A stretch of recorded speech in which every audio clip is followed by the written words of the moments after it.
ஒரு பொண்டாட்டிக்கு தாம் புருஷனோட சீப்புல தலை வர்றதுக்கு கூட உரிமை இல்லையா? மகாஜனங்களே, என்ன ஒரு அநியாயம்! அடிப்பாவி. அப்படியே சீப்பு கிளீனா இருக்கணும், போட்டிருக்க ட்ரெஸ் கலையாம இருக்கணும். அப்படின்னா கல்யாணம் பண்ணாம இருந்திருக்கணும். சும்மா கல்யாணம் பண்ணிப்பாங்களா? அப்புறம் கல்யாணம்னு ஒரு வாழ்க்கை வாழணுமா? இதெல்லாம் ரொம்ப ஓவரா தெரியல. இந்த பாரு, எனக்கு என்னோட திங்ஸை ஷேர் பண்றது எனக்கு சுத்தமா பிடிக்காது. எனக்குன்னு சில சென்டிமெண்ட்ஸ் இருக்குது. அதுவும் பர்டிகுலரா என் சீப்பு மேல கை வச்சா எனக்கு செம்ம டென்ஷன் ஆகும். ஓ அப்படியா? ஏய், அங்க பாருங்களேன். யாரு? ஏய், தமிழ் குடு குடுன்னு சொல்றேன்ல. குடு தமிழ் குடு. ஏய் குடு.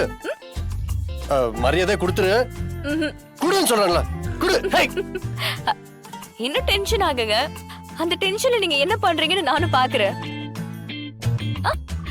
எனக்கு அந்த சீப்பே வேண்டாம். அப்படியா? நீங்க எத்தனை புது சீப்பு வாங்கினாலும் நான் எல்லாத்தையும் எடுத்து சீவுவேன். உங்களுக்கு வேற வழியே கிடையாது. இன்றே டவுன்லோட் செய்து உங்கள் ஃபேவரட் ஷோக்களை என்ஜாய் பண்ணுங்க.